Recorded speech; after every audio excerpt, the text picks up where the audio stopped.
मोहन कटोरे को मुंह से लगाकर सुड़ सुड़ पी रहा था कि मुंशी चंद्रिका प्रसाद जूतों को खस घसीटते हुए आए और राम का नाम लेकर चौकी पर बैठ गए। सिद्धेश्वरी ने माथे पर साड़ी को कुछ नीचे सिसका लिया और मोहन दाल को एक सांस में पीकर तथा पानी के लोटे को हाथ में लेकर तेजी से बाहर चला गया। 2 रोटियां, कटोरा भर दाल, चने की तली तरकारी। मुंशी चंद्रिका प्रसाद पीढ़े पर पलाती मारकर बैठे रोटी के एक ग्रस को इस तरह चुभाला चबा रहे थे जैसे बूढ़ी गाय चुगाली करती है। उनकी उम्र 45 वर्ष के लगभग थी, किंतु 50-55 के लगते थे। शरीर का चमड़ा झुलने लगा था।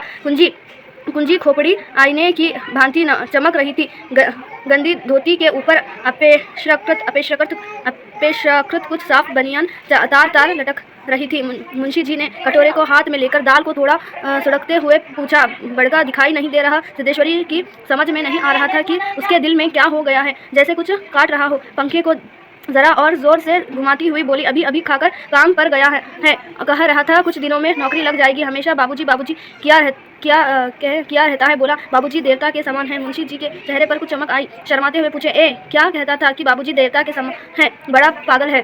सिद्धेश्वरी पर जैसे नशा चढ़ गया था। उम्मीद की भांति बड़बड़ाने लगी। पागल नहीं है, बड़ा होशियार है। उस जमाने का कोई महात्मा है। मोहन तो उसकी बड़ी इज्जत करता है। आज कह रहा था कि भैया की शहर में बड़ी इज्जत होती है, पढ़ने लिखने वाले में बड़ा आदर होता है और बड़का तो छोटे भाइयों पर जान देता है।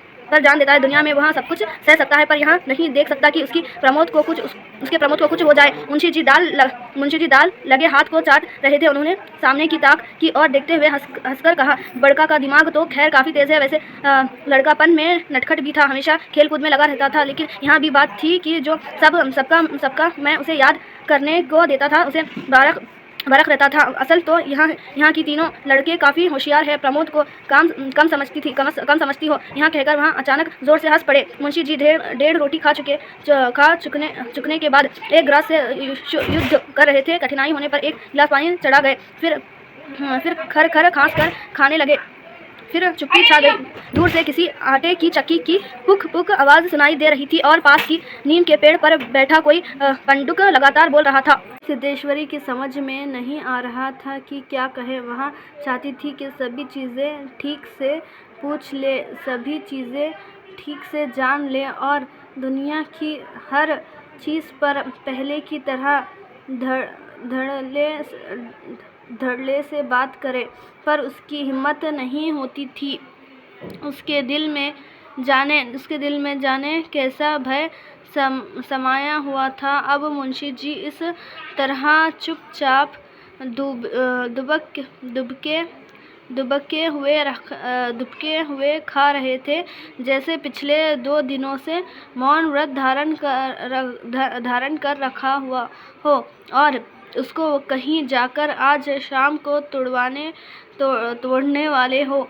सिद्धेश्वरी से जैसे नहीं रहा गया। बोली, मालूम होता है अब बारिश नहीं होगी। मुंशी जी ने एक क्षण के लिए इधर उधर देखा, फिर निर्विकार स्वर में राय दी, मक्खियाँ बहुत हो गई है। सिद्धेश्वरी ने उत्सुकता प्रकट की। फूफा जी बीमार है, कोई समाचार नहीं आया? मुंशी जी ने चने के दाने की ओर इस दिलचस्पी से दृष्टिपात किया जैसे उसने बातचीत करने वाले हो। फिर सूचना दी, गंगाशरण बाबू की लड़की की शादी तय हो गई है। लड़का MA पास है। सिद्धेश्वरी हठात चुप हो गई। मुंशी जी भी आगे कुछ नहीं बोले। उनका खाना समाप्त हो गया था और वे थाली में बचे कुचे दानों को बंदर की तरह बीन रहे थे। सिद्धेश्वरी ने पूछा, बड़का की कसम, एक रोटी देती हूँ, अभी बहुत सी हैं। मुंशी जी ने पत्नी की ओर अपराधी के समान तथा रसोई की ओर कनखी से देखा। तत्पश्चात किसी छठे उस्ताद की भांति बोले, रोटी रहने दो, पेट काफ़ी भर चुका है।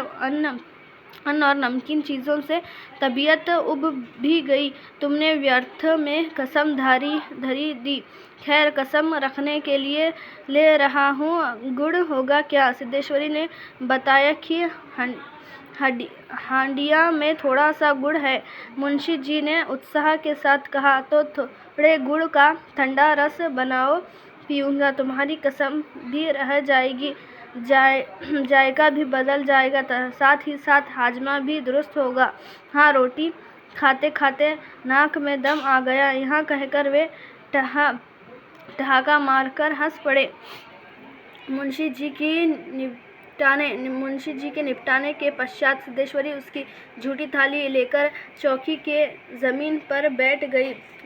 बतलाई कि दाल को कटोरे में उंडेल दिया, पर वहाँ पूरा भरा नहीं। छिपुली में थोड़ी सी चने की तरकारी बची थी, उसे पास खींच लिया। रोटियां की थाली को भी उसने पास खींच लिया। उसमें केवल एक रोटी बची थी, मोटी भद्दी और जली।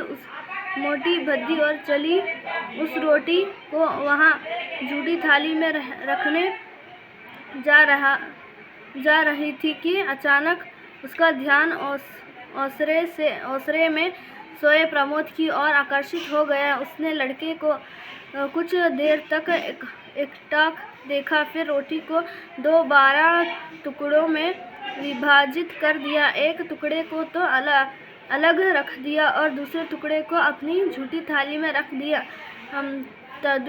तदुपरंत एक लोटा पानी लेकर खाने बैठ गई। उसने पहला ग्रास मुंह में रखा और तब न मालूम कहाँ से उसकी आंखें से टप टप आंसू